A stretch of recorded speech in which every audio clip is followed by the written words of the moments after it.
Hi everybody, here I am, John Gill here. Bit of techno issues with the cameras.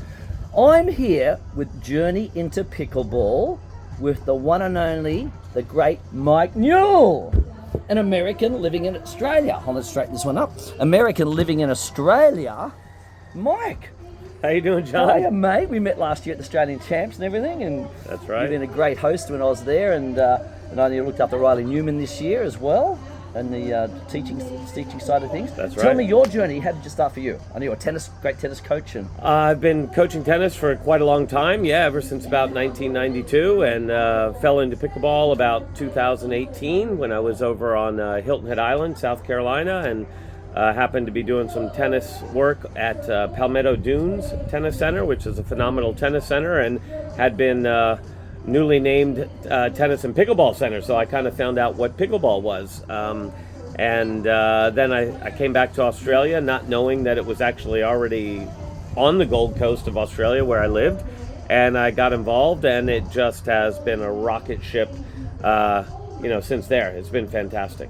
Yeah, you've been a great job over there, mates. Congratulations. And congratulations on your DUPA appointment, Dynamic Universal Pickleball Rating System that everyone should belong to in Australia. Tell us more about that, how that's developing. Thank you very much. Yeah, I'm so excited. So I've been appointed Territory Manager of Asia Pacific for DUPA Major League Pickleball. I'm really excited to see that their interest is moving outside of North America. They're obviously very embedded here in the United States. Canada, Mexico are starting to come along as well. But outside of North America, they're looking to put a lot of focus and energy into Australia to start, and then move around, to other parts of the world. But I'm really excited to see the initiatives and the effort that they're putting into coming into Australia. It's going to be great. That's so exciting because, as you know, my goal, and obviously yours as well, is to get us the pickleball into the Olympic Games by Brisbane, just up the road from you. That's right. Gold Coast, 2032. That's right. So what's happening in Australia with that?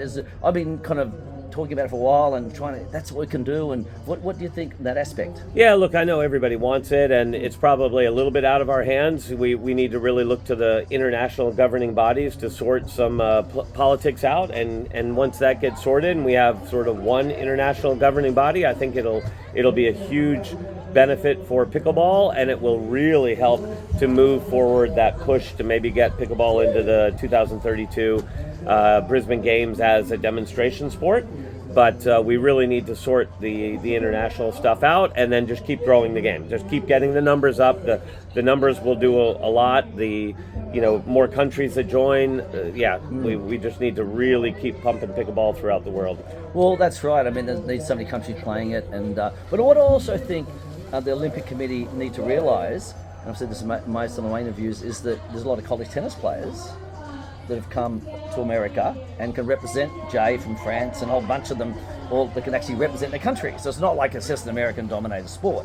You're going to have different college tennis players that don't quite make it in tennis, and which is tough to do, and then go into pickleball professionally.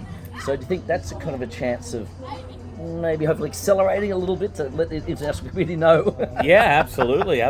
Well, obviously, it's you represent your country, and I think that those players that you're referring to, the college level, U.S. college level tennis players, are finding that pickleball might be a viable path to a profession.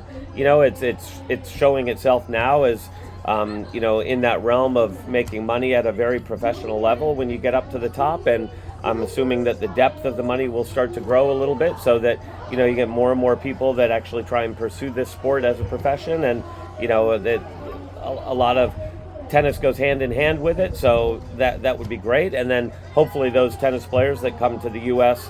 from outside, other countries, like I can't even count how many players I've sent from Australia over to the U.S. college system, but hopefully they come back to their countries and they promote it as well, and they get it going, so that we can just get more people playing all around the world. Because you were a tennis coach of the famous Gill originally, and then now he's a professional pickleball player. That's right. I actually worked with Gill when he was a teenager. He came to Australia, and I coached him for a while when he was in Australia. So it was really fun to see him go on to excel on the Pro Tour. He had a great professional tennis career and was hampered by a few injuries here and there, being a big unit. And then I guess just sort of decided, hey, rather than grind it out on this big, huge, gigantic singles court and doubles court and run around too much.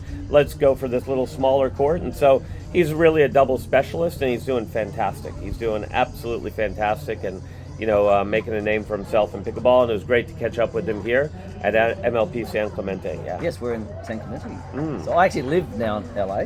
Yeah. And you, of course, Gold Coast, Queensland. So American living in Australia, Australian living in America. Yeah. But I'll be back and forth, of course, and catch you guys again. Tell me about this pro tour or some pro events in Australia coming up.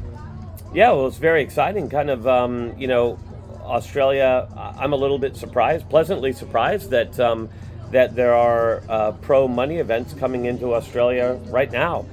We had a $10,000 total purse prize money event on the Gold Coast last month, and there's another one coming up, a $12,000 one, and then there's 4 $50,000 tournaments coming up, which when you look at the kind of prize money that was in pickleball over here in America last year, the year before, the APP and the PPA tours were in that realm of total prize money. 50,000 was a pretty solid prize money tournament. So it's very interesting to me to see that corporate Australia is putting money behind this, and people are interested in getting that pro tour going. So it'll be great for all our young up-and-coming players.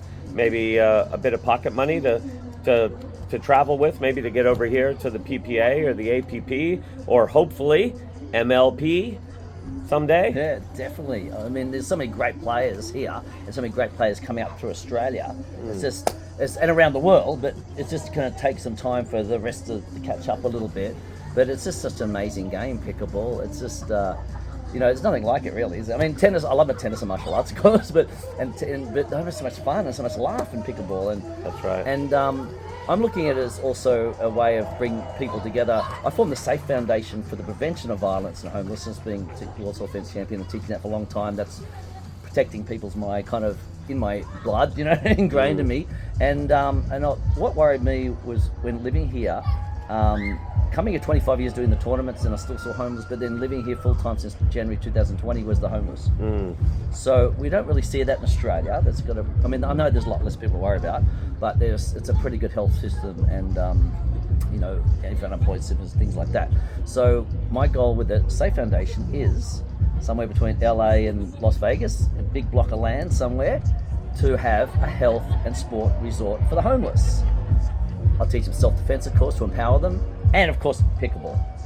Pickleball courts everywhere, yeah, and a swimming pool, and get them empowered, let them having fun again, get them on their feet, so they can then, get themselves back in the workforce and get themselves on their, get them going. And that's my goal with the Safe Foundation, as a non-for-profit to work on that. So we want to get corporates behind that. We want to get the billionaires and millionaires behind that. Great idea. And just help out. And I've helped some individual people deliver food to the homeless as a volunteer in LA and Orange County.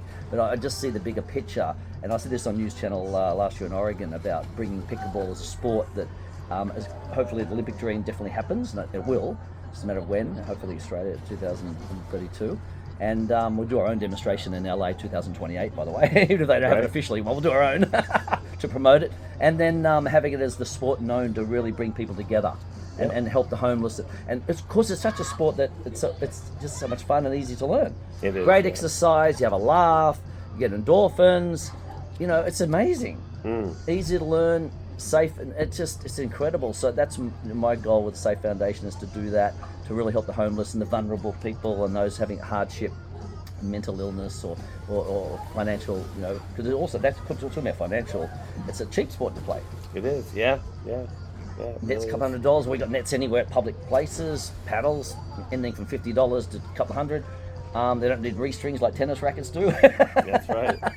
And balls. So it's a very cheap sport to play. Yeah. So it's something, I think, for everyone. And that's what we're really trying to do. Tell us how we can contact you in Australia for more information about what you're doing over there, Mike. Okay, well, I'm based on the Gold Coast, and I have a company called East Coast Pickleball. You can find me on Facebook or Instagram, or you can email me at eastcpickle@gmail.com.